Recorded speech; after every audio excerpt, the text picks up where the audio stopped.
can't buy. It resides between my eyes. Walked through the fire, came out better on the other side. See, life's like a beach if you find the sand. And right now, I feel like 100 grand. You are listening to Inspired Insider with your host, Dr. Jeremy Wise. Dr. Jeremy Wise here, founder of InspiredInsider.com, where I talk with inspirational entrepreneurs and leaders. Today is no different. I have Josh Rosen of Hotspex Media and ReticleAI. And Josh, before I formally introduce you, I always like to point out other episodes people should check out of the podcast. And some other good ones, Jason Swank I had on. He built his agency up to over 8 figures and sold it. And then he actually started a group to help agency owners, and he has a separate company. They've been buying up agencies and in the agency space. So it was really interesting on this, the evolution and the valuations and everything like that. And also Todd Taskey I had on, who's got the Second Bite podcast. He also helps kind of pair private equity with agencies and helps them sell. And sometimes they make more on the second bite than they do on the first. And we'll get into some of these things too, because Josh has a journey that relates to some of these topics as well. And before we get into it, this episode is brought to you by Rise 25. At Rise 25, we help businesses give to and connect to their Dream 100 relationships. And how do we do that? We actually help you run your podcast. We're an easy button for a company to launch and run a podcast. We do the accountability, the strategy, the full execution. Josh, we call ourselves the magic elves that run in the background and make it look easy for the host and the company so they can create great content and develop amazing relationships. For me, the number one thing is relationships. I'm always looking at ways to give to my best relationships. And I've found no better way over the past decade to profile the people and companies I most admire and share with the world what they're working on. So if you've thought about podcasting, you should. If you have questions, you can go to rise25.com. I've been doing it for over a decade. Josh, I'm excited to introduce Josh Rosen. He's co-founder and president at Hotspex Media. He oversees VPs, directors that are focused on ad operations, revenue operations, product, customer success. Actually, he grew the company from its origin from 3 to over 40. And then we'll talk about them merging with Hotspex. And Josh is also the co-founder of ReticleAI, which was born out of the Hotspex Media and his experience there. He helped create a self-serve tool for media planning and buying teams, which is called ReticleAI, and they created it to make advertising better. And this element made Hotspex Media one of the top growth companies. Also, they're ranked by Deloitte and Ad Age best places to work in 2023. And Reticle continues to build a reputation with the industry recognition from which is the best buy-side innovation, right? And there's so much more, which we'll dig into. And he does this all while balancing family life with wife and 3 kids. So Josh, thanks for joining me.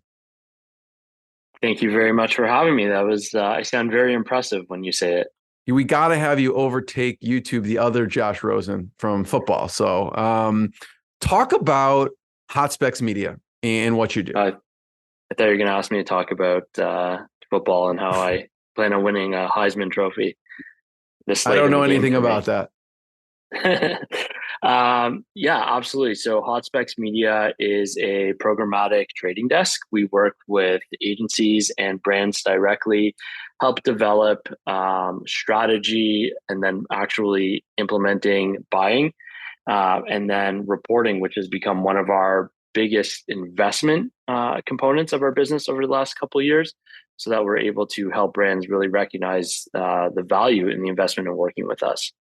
You started Wave Digital Media, which I said, then merged with Hotspex. What was the original idea with Wave Digital Media?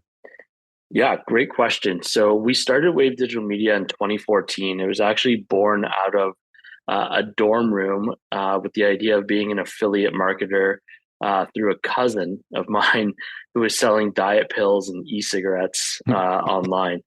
Sounds like a killer combination. Yeah, it's a killer combination. Not as interesting as like Wozniak and Jobs out of the garage in California, but the idea was, hey, the power of the internet and internet advertising was growing. At the time, it was called real-time bidding. The notion of programmatic was nowhere near what we know it to be today. And we really took this idea with Wave Digital, say, hey, how can we be um, a shepherd to the various industries and brands that were trying or had just started to dip their toe into this thing called digital and experiment with real-time bidding. We didn't think that we could build better technology at the time than what was already out there with the likes of Facebook and Google and Twitter at the time. So I like to talk in analogies a lot.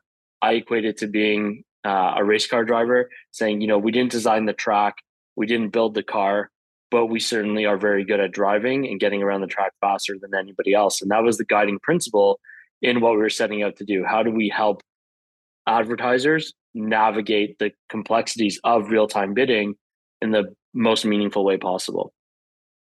So was the original idea you were going to do this for yourself through affiliates? So you would basically find a product and you would basically advertise that product as an affiliate and make the spread?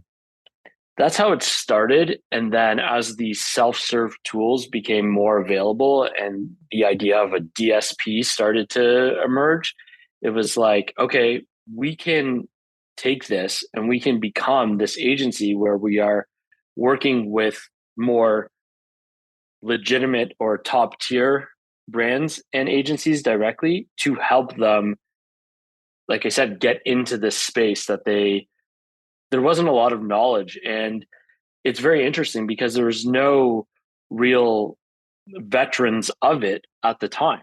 The closest you had was anybody who was in, SEO or SEM space and the affiliate game as far as hands-on keyboard people were concerned. And those were some of our early hires. We didn't have time and we didn't even understand ourselves as founders really the nuance around the specific industry. So we really relied on people that had been in it for a few 3-4 years, like you said, on the affiliate side, and then say, okay, how do we apply it to what is now programmatic? Yeah, because I've had people on, Josh, that they stayed in that space and they became more of a direct, like that's what they just continue to do from the affiliate perspective and just drive tons of traffic and make a lot of money that way. You took a different route. You wanted to basically help a lot of different clients. And what was the first pivotal client? If you can't say their name, just what industry were they in and how'd that come about? Yeah, it was an auto group out of Quebec. That was our first pivotal client. That was our first real client, to be honest, that wasn't an aunt or a father of one of the founders or cousin or, good friend who, was spending a couple $100 a month with us. And we weren't able to really track anything or do anything. That they were our first real client that we were able to prospect and then close. What was what were you doing for them at the time? We were running their digital media campaigns for the entire auto group and the various brands that fell under the group. I can't remember the stats off the top of my head because it was like 7 years ago, and there's obviously been what platforms were you? At that point, they were probably not doing any online advertising, right? They're doing a little bit. It was mostly through display and search. I don't recall if social was anywhere even near the realm of where it is now back then. Yeah. So maybe we were dipping our toe into it a little bit. And then how did you decide early on how to charge? What were you charging at the time? You're assuming that I still know that I have figured it out. I'm making more an assumption that you maybe have a better idea. We have a better idea. We kind of let that lead by the client. Hey, how were you charging for this before? Does this feel comfortable to you? We had a rough idea, obviously, of what our hard costs were at the time in terms of our minuscule salaries and then our tiny office rent that we had, and then what our Starbucks bill was on a weekly basis. And that was basically what we just wanted to ensure we had covered. How do you just survive early on? You mentioned, when you have a company, you eat what you kill. right? And there are expenses, and Yeah, both of you and your co-founder have personal expenses. How did you manage that while starting a business? it was hard. Um, there was lean times, and I'm grateful for it because it really shaped us. And I truly believe that the success that we've experienced over the last decade can be directly attributed to those lean times. I don't think we have ever forgotten that. And I feel that we continue to operate as if it's all going to go away tomorrow. We've never taken any outside investment. Everything is very measured on a shoestring budget, if you will. Um, we continue to operate very, very methodically, and with the idea that we have a fiduciary responsibility, not only to ourselves, but to our staff, that we don't overextend, we don't overinvest, so that we're not laying off. We have an attrition rate that is significantly below the industry standard, well below 4% on both a client side and on an individual staff side. We're one of the few firms, especially in Canada, that's continuing to grow, both in revenue and through staff, even during the pandemic as well. We'll get to, Josh, best places to work and some of the things you do as a culture, Yeah. but I wanted to talk about some of the milestones. Like, there's lean years early on. You said you grew from 3 to over 40. What were some of the milestones along the way that allowed for that growth? Revenue. It was really about, from me and my co-founder and employees 1 and 2, understanding our roles and our functions within the company. And there is no ego. There is nowhere to hide when there's 4, 5, 6 of you. So if someone's not pulling their weight and willing to roll up their sleeves, then you are exposed very quickly. We had some good advisors around us that really helped us put in process and rigor, from our financial practices and reporting, to biz dev and relationship building, that made us operate as if we were larger than what we were. So even though the numbers coming in were small in comparison, we had very strong visibility and transparency into what our profit was, what our gross margin was, what revenue we were trailing towards, being able to look back and be like, hey, Q1 is great for us. Q2 starts to taper off. Q3 is dismal. Q4 is great.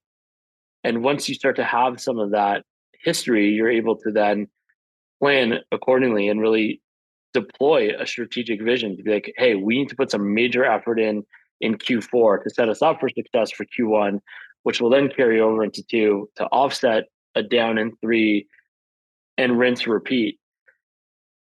And it was kind of at every year that we had and were able to demonstrate more and more success that we looked back at it and said, okay, where's the room for improvement? We never really rested on our laurels in that capacity.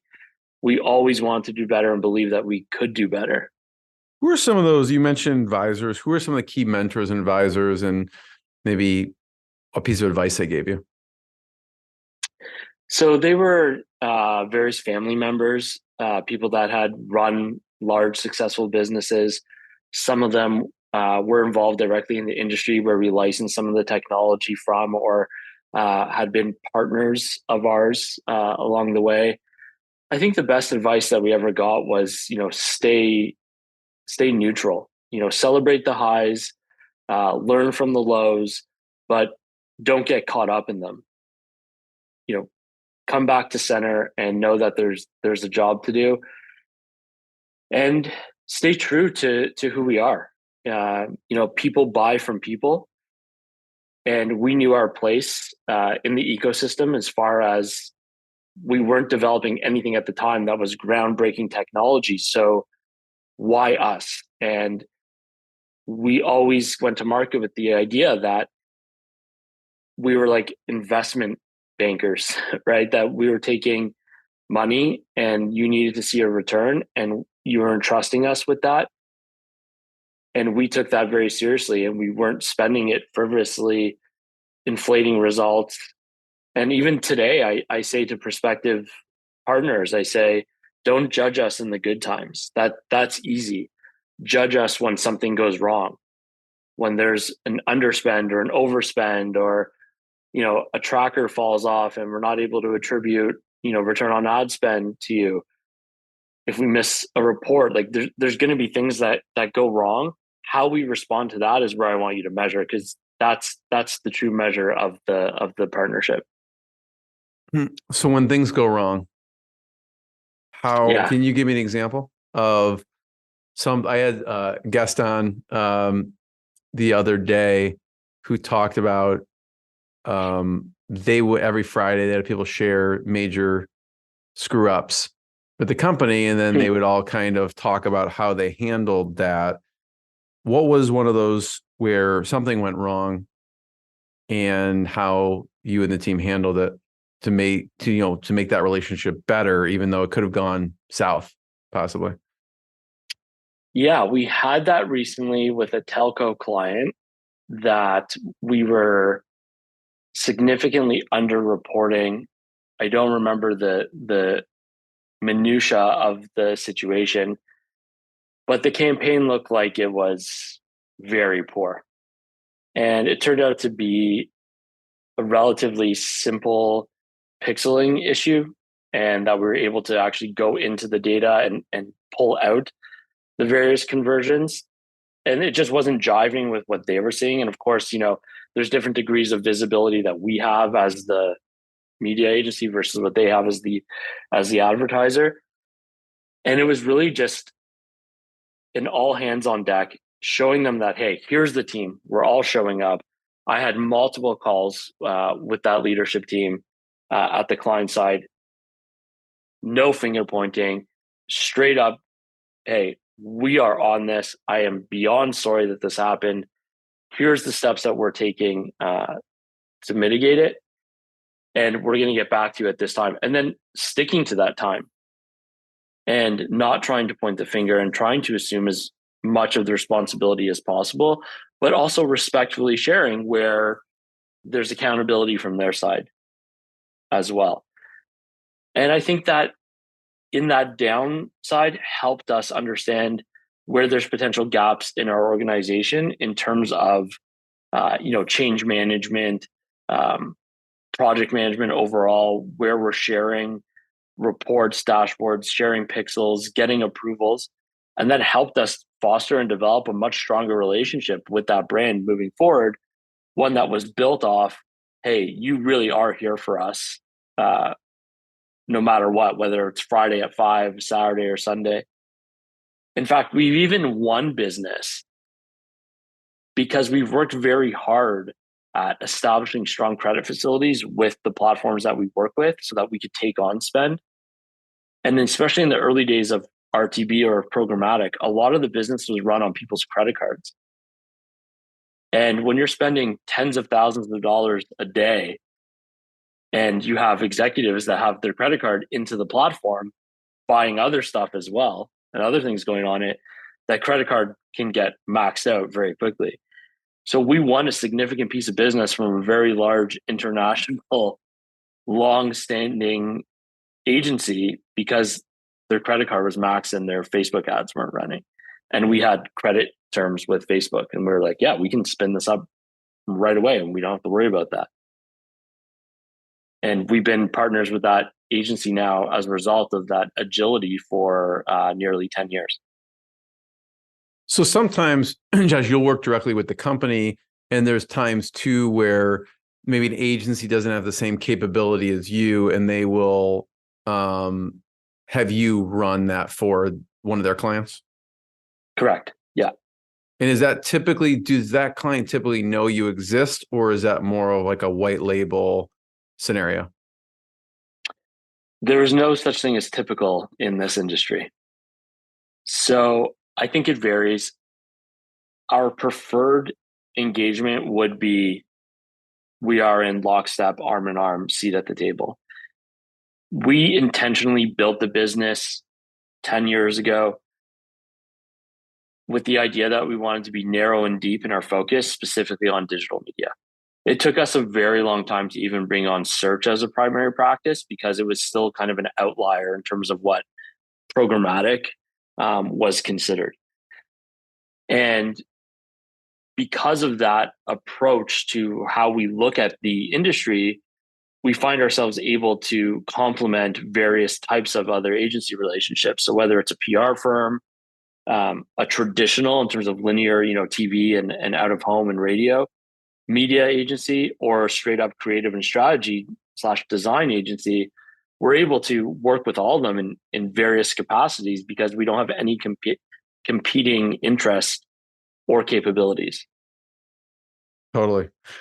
I'm curious of how you structure those type of partnerships. And I'm sure, again, like you said, there's no typical, but what are the kind of variations of them? Whether, I don't know if there is a percentage, as far as a partnership, or they, charge something else. How do those partnerships, how have you structured partnerships? C, all of the above.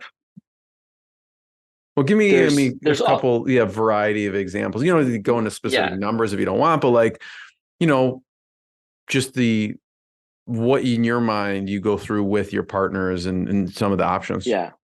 There's definitely a rev share model that typically comes into play where we split the fee that we charge with the partner agency.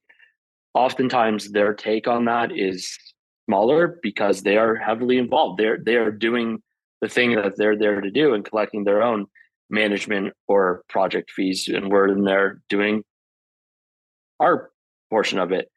Those are the best relationships because we're supporting each other and we're actually adding value to that end user client, right? They are now getting a more comprehensive package campaign where we are working closely to deliver and have that reporting cadence and nuance where we can report back on what creative is working, not working, what messaging we're seeing and how that's driving ROAS or whatever the desired KPI is going to be.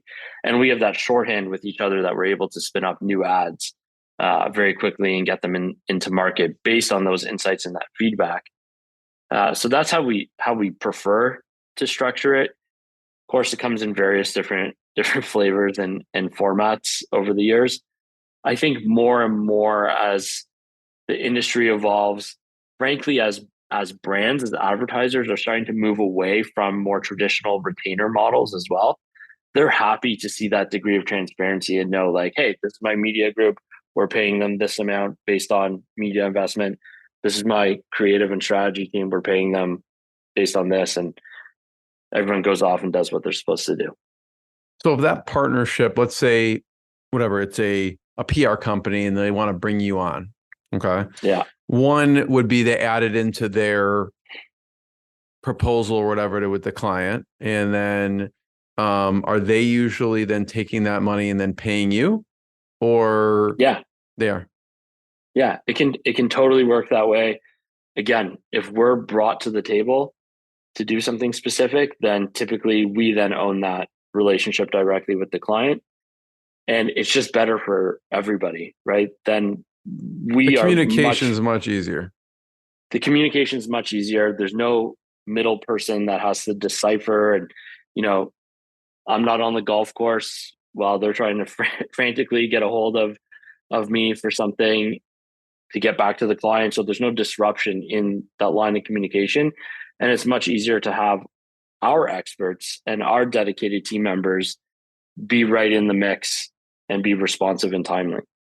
Have you seen any sweet spots? Like, because then the client may work directly with you. In that case, maybe, that you pay some percentage back to that company for, the whatever the partnership or relationship is. Have you found a sweet spot of what you found is fair for you and the partner, like, or a range of what that looks like? No. Also, yes. I think it depends on what the opportunity looks like, and everything is really on an ad hoc basis. There's no one size fits all. Ideally, what we're looking for, Jeremy, in these partnerships is consistency. No one gets, air quotes here, rich off one campaign. Our goal, everything that we've done, our success, and that attrition rate that I referenced at the beginning has come through organic growth and building that trust. So we're not in it to just take the highest fee possible and pay the highest referral fee or, rev share to a partner agency. We're in this to work with advertisers that consistently are in market and spending.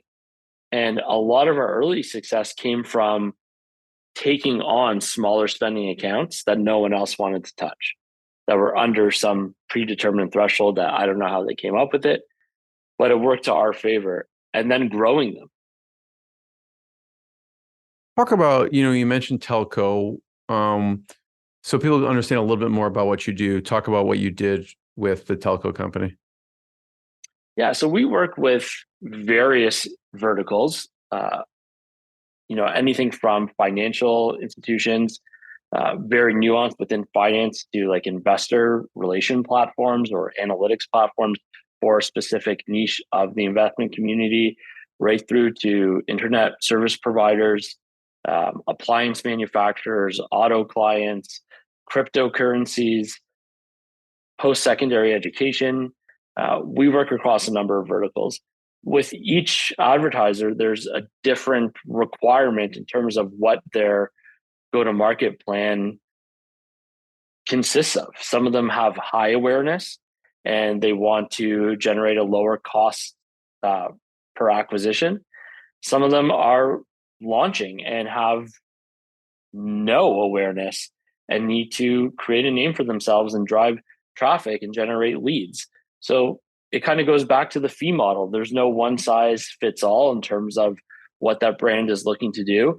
And as the ecosystem even continues to evolve, so must we in becoming experts in that space.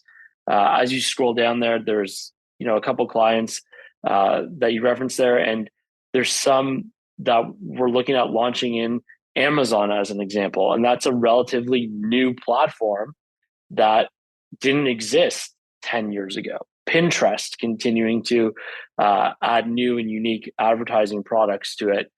Everything that's happening with the rise and fall of Twitter/X, we have to stay on top of this. Snap, TikTok, Reddit, like everything is always adapting and changing. And there's unique opportunities across the board, depending on which vertical we're working in, to drive the desired KPI that brand is looking for. Yeah. What's something that maybe most people don't know, like platforms that you've seen work really well for a certain industry? I remember I had someone on who was talking about Pinterest for their own company products. And I was shocked of how big and how much traffic goes through there. It was actually shocking. What's something that maybe not anymore, but it shocked you when you first looked into how much opportunity there was in one of these platforms that's, people say, oh, Facebook, but like one of these other ones that maybe most people have not even thought of? The craziest thing to me is still Twitch. I don't know, maybe I'm getting too old now, but the idea of logging on and watching someone play video games has zero appeal to me. No judgment. It is what it is. Didn't Amazon, they bought for like $1 billion. Amazon right? owns Amazon Twitch, bought them for Twitch. Yeah. So they must have been doing something right. But so there's opportunity. What kind of brands should be then using Twitch as a channel or companies? Wow. The hard hitting questions. You definitely skew certainly lower age demographics. You're looking at more of your teen, your hardcore gamer. I'd say more of your TikTok and Snap audience are the ones that are on Twitch. I don't have that much in-platform experience. They don't let me play with the cool toys as the president co-founder. Yeah. Yeah, I'm more involved in the commercial and legal side of the equation these days. So I can't speak to the specific capabilities of the channel, of the platform, but it has a very captive audience, has a loyal audience. There's lots of influencers on there who have an exceptionally loyal following and move a lot of product as a result of it. And I think, as you're going to continue to see these influencers rise and the platforms adapt to creating advertising products that enable you to buy directly within that platform. The race to stay within the platform is here for sure. They don't want anyone kicking out or reducing the amount of a link going to somewhere else as possible. They want people staying, within the ecosystem. Yeah. What are your thoughts on Reddit? What have you seen with Reddit and companies how they're using Reddit? Reddit kind of comes up every once in a while as a platform that advertisers want to see on. We've run some campaigns on it. It's, in my view, a little bit similar to X in terms of unpredictability and decentralized content that's on there. My understanding as well is there's some limitations in terms of nuanced targeting. So as far as geo-targeting is concerned and how granular you can get to the audience. So again, it depends on where that brand lives within the funnel, right? If they're looking to do more upper funnel brand building awareness type exercises, then that may be a platform. Has a large user base. CPMs are, I think, relatively affordable, that for lack of a better term. If it fits the profile of what that brand looks like, then yeah, it could be a viable opportunity. But it really varies on brand and where they want to focus. Talk about, thanks for sharing that. It's just some of the stuff seems like a black box to me, anyways. Yeah. The team, and Sure. we mentioned before Ad Age, best places to work. What are the things that you do as a company that allow you to win those type of awards? I think it starts with myself and my co-founder, Alexander Schur. We wanted to, there he is, he's in the middle there. We wanted to build a company that we wanted to work at. So we always started with this idea of like, what did we not like about the companies that we interned at or that we worked at, and how could we do it better? And we just did that. What did you not like about previous companies? Some of the things? bureaucracy and politics, and just because you were tenured and of a certain level, you didn't get involved in things, or you didn't seem to care too much. Understanding that people have a life outside of work and celebrating those differences, and just genuinely saying the things to people that you want to hear from your boss, that you want to hear from your employer, how much you appreciate them, giving extended long weekends so that people could really get out there and enjoy themselves. Not taking ourselves so seriously. We're not changing the world 98% of the time with our campaigns. Every once in a while, we have the opportunity to work on a really great campaign that is meaningful and is doing some change. So let's just have fun with what we're doing and do some great work, deliver some strong results, and be kind to each other and have some fun in the process. What's it look like with in-office versus remote for the team? Yeah, I'm not going to lie, it's something that I don't think we have figured out. And in the early days of the return to office conversations, I was listening to anything I could get my AirPods onto, reading, every blog post or tweet that came across my screen that had some sort of opinion or view on it. Ultimately, where we netted out was we need to be true to ourselves. And that goes back to being a company that we wanted to work at.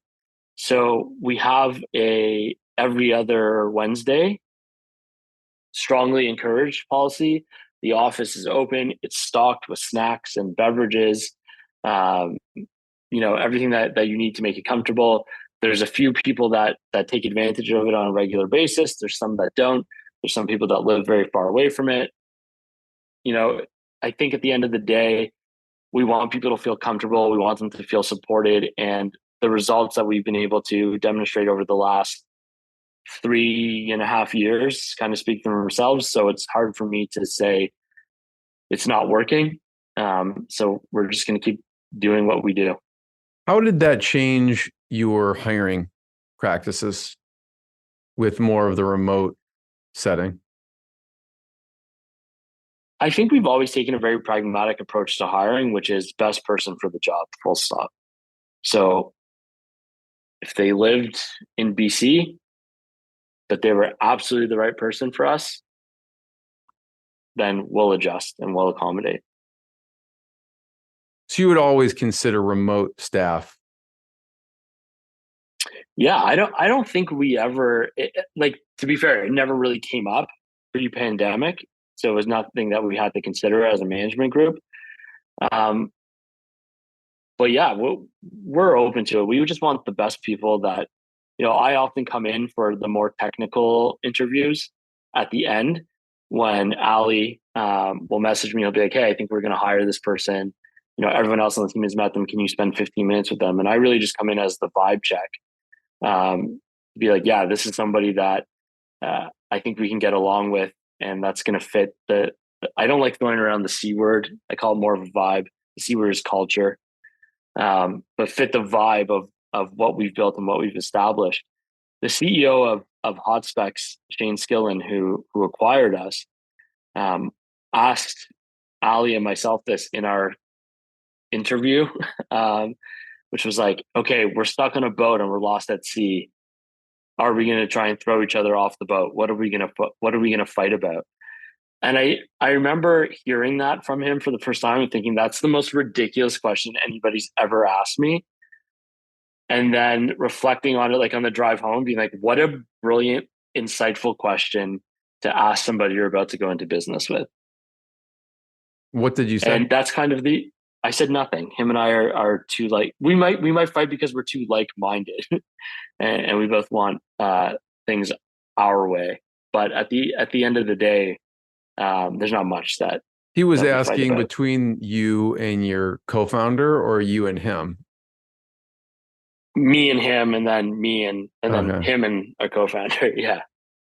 And then, so he let you get away with nothing as an answer? Let me get away with nothing. I think I said at the time, like, I don't know. I don't know you that well. I don't know what we're gonna fight about. What did you say about your co-founder? You said nothing also, though. Ali and I are a yin and yang. We're the marriage that we didn't know we needed. And I think the best part about us is we came together via my cousin. We had no existing relationship previously. So we always went into this with like, yeah, we had some mutual kind of acquaintances between us, but if it didn't work out and we parted ways, it wasn't like I'd have to show up and see him at a family dinner, a week later or something like that. So we really chose each other at the end of the day and continue to choose each other, as sappy as that might sound, every day. And we both have a balancing characteristics to each other that, fill in the gaps that everyone has, that we both have. What do you, I mean, again, like it's all in any relationship, as like there's healthy, I don't know if fighting is the right word, but yeah. But what do you maybe disagree on? And again, you come to a agreement at some point, but what do you tend to disagree on? Or is there an example of something you disagreed on with your partner that you eventually, and how you resolved it? Yeah. I don't know. There's not anything like really specific. I think it's just an overall way of being where I am very emotional and reactionary. Reed hot-headed and short-tempered. And he's much more calm, rational, can remove himself and feelings from the situation. And I've come to really appreciate that measured approach and try and apply it to myself. But Mm. there's times where I'm like, dude, I need you to have a reaction, right? I need you to Sometimes get that on my could level be, a little yeah, bit. sometimes that could be infuriating, actually. There was a book I was listening to, How to Listen So Kids Will Talk and Talk So Kids Will Listen. And they talk Yeah. about this in the book, which it can be applied to business. If like you don't meet the level of somewhat of the reaction of the person, they feel like not heard, or they feel like you're not listening to them. So I've never been made to feel that way. And I Mm. hope that he would say the same about me, that he's never been made to feel that way. I think at the end of the day, the thing that I admire the most about him, and Shane for that matter, um, is their willingness to have hard conversations. And I appreciate that very much because I don't look for confrontation, but I'm also not afraid of it. I am very opinionated. I am short tempered at times, and sometimes I just need to vent and blow up and be talked off the ledge and made to feel like, yeah, like you're entitled to your feelings. You are right. Okay, now that you've blown off that steam, what are we going to do about it, and how are we going to help it? Yeah. Talk about, so Wave Digital, Mm. now Hotspex Media. Talk about why Yeah. you decided to, I don't know if you define it, merge, sold to. What was the decision, and why did you end up doing that? Because you could have just Yeah. kept going. Yeah. We could have kept going. We kind of hit a crossroads where we were growing, we were hiring. The industry was contracting and expanding at the same time. There was a lot of acquisition happening. So the Loom Escape was looking more manageable, where you could actually identify the logos that were on it without a magnifying glass. And there was a little bit of a fear of being left behind and understanding where we've now lived in this world, in this ecosystem. And with that, I had started a family, and there were some luxuries that I had come to enjoy, like being able to go to my daughter's dance recital on a Wednesday afternoon, um, and not wanting to lose that kind of autonomy to have a life and to be there for my kids, for my family. And we looked at ourselves and we were like, okay, should we build something like a piece of technology? What's it going to be? Should we sell to somebody? Where do we then fit in that wheel as that cog? Or should we acquire somebody? And if we acquire somebody, what does that look like? Because we're going to need to raise some money, which means we're going to need to dilute ourselves, which now we're going to have bosses that we're going to report into that might not take so kindly to me going to my daughter's dance recital on a Wednesday afternoon.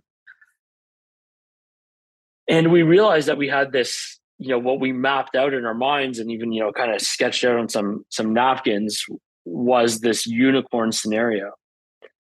And very serendipitously, I get a call from one of our mentors and a beginning partner agency relationship that we had, to come meet with Shane Skillen at the Hotspex offices.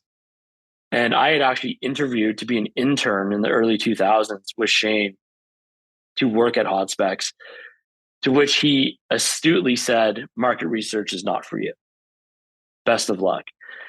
And sent me on my path for, 12 years later, I'm now negotiating with him to buy my company. And that meeting really unlocked something for me, which was there's a unique opportunity to marry the world of insights with the booming world of programmatic media. And if we could unlock that component, then we're really on to something here. And we've achieved what Ali and I had been discussing, which was creating a point of difference, building a unique piece of technology that's adding value to the larger ecosystem and advertising community, while also maintaining our independence, our autonomy, and our ability to really manage the business that we've built. And that's why we chose Hotspex, or why they chose us, because there's that shared values, that shared vision and goal to kind of cross the chasm into industries that had otherwise been at opposite ends, of the river together, right? We built that bridge between insights and media and developed a product in ReticleAI over the last 3 years that is the true intersection of where insights and media lives.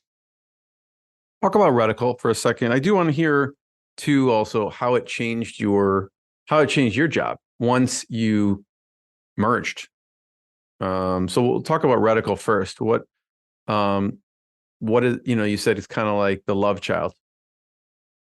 Yeah. So Hotspex Insights has a human motivations framework, their map, as we call it. They work with global Fortune 500 brands to help them understand their right space, essentially, on this map that uses emotional attributes as the identifying point. So where does a brand want to live in the consumer's mind? Byron Sharp, who is a little bit of the inspiration behind this, calls it how brands grow, which is mental availability plus physical availability equals brand growth.